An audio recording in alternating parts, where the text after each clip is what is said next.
احزاب پارہ نمبر 21 آیہ کریمہ نمبر 23 اور 24۔ نحمدہ و نصلی و نسلم علی رسولہ الکریم، اما بعد فاعوذ باللہ من الشیطان الرجیم، بسم اللہ الرحمن الرحیم۔ من المؤمنین رجال صدقوا ما عاہدوا اللہ علیہ فمنہم من قضى نحبہ ومنہم من ينتظر وما بدلوا تبدیلا لیجزی اللہ الصادقین بصدقہم ویعذب المنافقین ان شاء او یتوب علیہم ان اللہ کان غفورا رحیما۔ صدق اللہ العظیم۔ من المؤمنین، ایمان والوں میں سے، رجال، کچھ ایسے جوان مرد ہیں، صدقوا ما عاہدوا اللہ، جنہوں نے سچ کر دکھایا جو اللہ سے وعدہ کیا تھا۔ فمنہم من قضی نحبہ، پس ان میں بعض وہ ہیں جو اپنی نظر پوری کر چکے، ومنہم، اور بعض من وہ ہیں، ینتظر، جو انتظار کر رہے ہیں، وما بدلوا تبدیلا، اور ان کے رویے میں کوئی تبدیلی نہیں آئی، لیجزی اللہ، تاکہ اللہ جزائے خیر دے، الصادقین بصدقہم، ان کو جنہوں نے اپنا وعدہ سچا کر دیا ان کے صدق کی، ویعذب المنافقین، اور منافقین کو عذاب دے، انشاء، اگر اس کی مرضی ہو، او یتوب علیہم، یا وہ ان کی توبہ قبول فرما لے۔ ان اللہ کان غفورا رحیما، بے شک اللہ عز و جل بخشنے والا، رحم والا ہے۔ اب اللہ جل سبحانہ و تعالی یہاں ایمان والوں کی اور شان کو بیان فرما رہے ہیں۔ رجال کے اوپر جو دو پیشیں آئی ہیں، جس کو ہماری اصطلاح میں تنوین کہا جاتا ہے، یہ تنوین ہے تعظیم کے لیے، عزت کے لیے۔ یہ دو پیشیں عزت کی ہیں۔ کیا کہا جا رہا ہے کہ ایمان والوں میں کچھ ایسے جوان مرد ہیں، کچھ ایسے عاشقان صادق ہیں، کچھ ایسے پاک باز لوگ ہیں کہ جنہوں نے کیا کیا، اللہ سے جو وعدہ کیا تھا اسے سچا کر دکھایا۔ اب وہ وعدہ کیا تھا جو اللہ سے کیا اور سچا کر دکھایا؟ کہا وہ وعدہ کیا تھا کہ جب صحابہ خندق کھود رہے تھے نا، تو بڑے جوش کے ساتھ صحابہ گنگنا رہے تھے، کیا؟ نحن الذین بایعوا محمد علی الجہاد، ہم وہ ہیں جنہوں نے اپنے آقا کے ہاتھ پر جہاد کی بیعت کی ہے۔ یہ صحابہ جوش شہادت سے یہ پڑھ رہے تھے۔ اب کہا منافقوں، تمہاری طرح یہ برق نہیں ہے، یہ لفظنی نہیں کر رہے تھے، جو وعدہ کر رہے تھے، جو کہہ رہے تھے زبان سے، وہ سچا کر دکھایا۔ کیسے؟ وقت آیا سر کٹا کر، جان کی بازی لگا کر اپنی محبت کی لاج رکھ لی ہے، اور قیامت تک کے لیے عاشقان باصفا کے لیے ایک نمونہ چھوڑ گئے ہیں، اور اپنے ایمان پر حرف نہیں آنے دیا۔ یہ ہیں وہ کہ جنہوں نے اللہ سے کیا وعدہ سچا کر دکھایا، کہ جو کہہ رہے تھے کہ ہم نے جہاد کی بیعت کی ہے، تو وقت آیا تو بھاگے نہیں ہیں، میدان چھوڑا نہیں ہے، بلکہ ڈٹ کر کھڑے رہے اور اپنی جان کی بازی دے کر قیامت تک کے لیے عاشقوں کو راہ دکھا گئے ہیں۔ اب دوسرا بھی سنو، وَمِنْهُمْ مَنْ يَنْتَظِرُ، جو سلامت لوٹ آئے ہیں نا، وہ صحیح سلامت واپس آنے پر کوئی خوش نہیں ہے۔ جو میدان جہاد سے سلامت واپس لوٹ آئے، وہ صحیح سلامت واپس آنے پر کوئی خوش نہیں ہے۔ بلکہ غم زدہ ہیں اور ان کے دل گرفتہ ہیں، اور وہ انتظار کر رہے ہیں اس ساعت سعید کا کہ کب وہ مبارک گھڑی آئے اور ہم جام شہادت نوش کر کے سرخرو ہو کر اپنی اللہ کی بارگاہ میں پہنچ جائیں۔ جان بچ جانے پر خوشیاں نہیں منا رہے، صحیح سلامت لوٹنے پر خوشیاں نہیں منا رہے، اور صحیح سلامت واپسی پر کوئی انہیں مسرت نہیں ہے، بلکہ وہ غم زدہ ہیں کہ ہم صحیح سلامت کیوں آئے، کاش ہماری جان اسلام کے کام آ جاتی۔ تم یہ سمجھتے ہو کہ شاید وہ خوش ہیں، وہ خوش نہیں ہیں، وہ دل گرفتہ ہیں، وہ غم زدہ ہیں کہ ہماری جان اسلام کے کام کیوں نہیں آئی، اور اب بھی وہ اپنے گھروں میں بیٹھے اس ساعت سعید کے منتظر ہیں کہ کب وہ مبارک گھڑی آ جائے جب ہماری جان اسلام کے کام آ جائے۔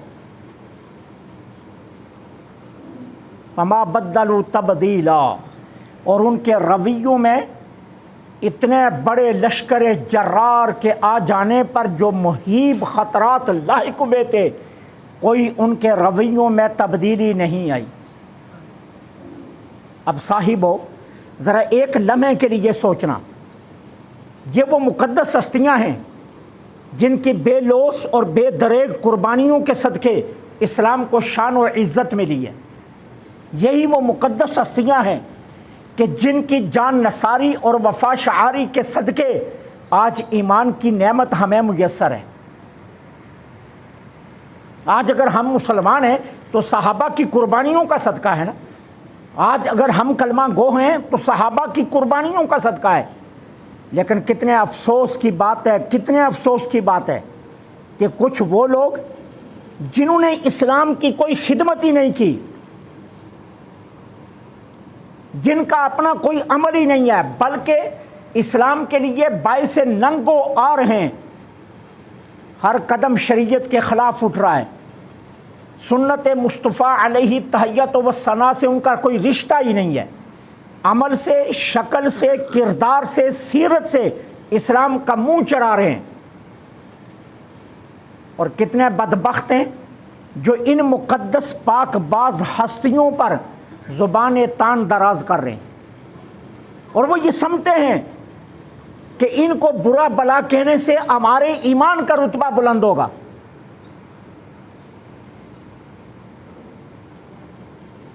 کوئی ایک نہیں ہے، ہزاروں ایسے ہیں۔ کوئی حضرت امیر معاویہ کو کچھ کہہ رہا ہے، کوئی حضرت علی کو کہہ رہا ہے، اور ایک وہ جو نیا فتنہ اٹھا ہے مرزا محمد علی جہنمی کی شکل میں، جو صحابہ کے بارے میں بار بار زبان تان دراز کر رہا ہے۔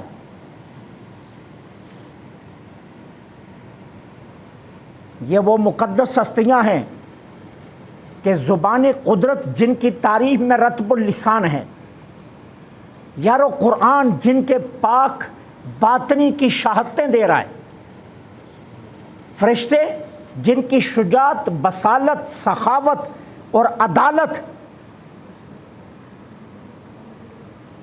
کی گواہی دے رہے ہیں، اور حوران خلد جن کی راہیں تک رہی ہیں، اور ہم اپنے آپ کو مسلمان کہنے والا ان کو برا بلا کہہ رہے ہیں۔ پھر کیسے کہیں کہ یہ مسلمان ہے؟ کیسے تسلیم کر دیں کہ یہ مسلمان ہے؟ جس کی اسلام کے لیے کوئی خدمت ہی نہیں ہے، جس نے اسلام کے لیے کوئی کام نہیں کیا، جس کی شکل اسلام کا منہ چڑھا رہی ہے، جس کا کردار اسلام کا منہ چڑھا رہا ہے، اس کی مانے یا اس رب کی مانے جو صحابہ کی عظمتوں میں قرآن کی آیات بھیج رہا ہے، ملائکہ کی گواہی کو مانے یا رسول اللہ کے فرمان کو مانے، یا جو اسلام کے لیے باعث ننگ و عار ہے اس کی بات کو مانے۔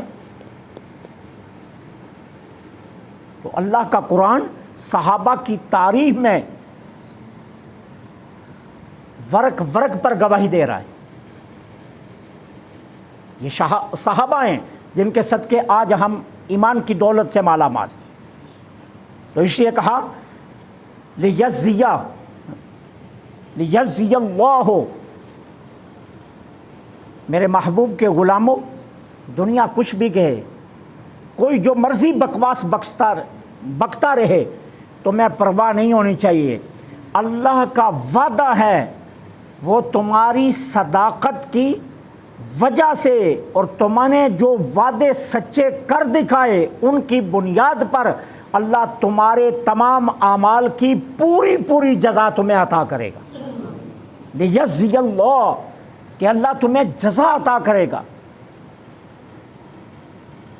اس صداقت کی کہ جو تم نے سچ کر کے دکھائی ہے۔ اور رہی بات منافقین کی، تو ان کے متعلق وہی ہوگا جیسے رب کی مرضی۔ فرمایا یہ اس کی مرضی ہے، چاہے تو ان کو یوں ہی دلالت کی قہر میں گمراہ رہنے دے اور اسی حالت پر موت آ جائے اور انہیں جہنم میں پھینک دیا جائے، اور چاہے تو وہ مہربانی کرے، چاہے تو وہ رحمت کرے، اور مہربانی اور رحمت کر کے انہیں خواب غفلت سے بیدار کر کے راہ ہدایت کی توفیق عطا کر دے۔ یہ اس کی مرضی ہے۔ اور یہاں یہ بات یاد رکھنا، اللہ کی صفت رحمت سے کوئی بعید نہیں ہے۔ اس کائنات نے کروڑوں ایسے مناظر دیکھے کہ بھٹکے ہوئوں کو اس کی رحمت نے تھام کر راہ ہدایت پر لگا دیا۔ کوئی ایک کی مثال نہیں ہے، ہزاروں مثالیں موجود ہیں۔ ابراہیم بن ادم بلخ کا شہزادہ ہے جسے تخت سے اٹھایا اور ولیوں کا سردار بنا دی۔ فضیل بن ایاز ڈاکوؤں کا سرغنہ ہے، چوری کرتے ہوئے اٹھایا اور جنگلوں میں بھیج کر ولیوں کا سربراہ بنا دیا۔ سیدی غوث اعظم کے آستانے پر آپ کا جبہ چرانے والا آیا اور کتب بنا کر اسے قطبیت کی منصب پر فائز کر دی۔ کوئی ایک مثال نہیں، لاکھوں مثالیں ہیں اس کی رحمت کی، کہ اس کی صفت رحمت سے یہ کوئی بعید نہیں ہے۔ وہ چاہے تو وہ مہربانی فرمائے تو گمراہوں کو تھام کر ہدایت کی راہ پر لگا دے۔ اس لیے کہا منافقین کے متعلق وہی ہوگا جو رب کی مرضی ہے، چاہے گا تو قہر دلالت میں انہیں گمراہ رہنے دے گا اور یوں ہی موت دے کر انہیں جہنم میں پھینک دے گا، اور اگر اس کی رحمت کو جوش آ گیا تو پھر یہ بھی اس کی رحمت سے بعید نہیں ہے، انہیں بیدار کر کے راہ ہدایت پر لگا دے۔ لیکن میرے محبوب کے غلاموں، رہی بات تمہاری، تو تم سے تو اللہ کا سچا وعدہ ہے وہ تمہیں تمہارے ایک ایک عمل صالح کی جزائے کثیر عطا فرمائے گا۔ اللہ سے دعا ہے اللہ حق نے حق سننے کی توفیق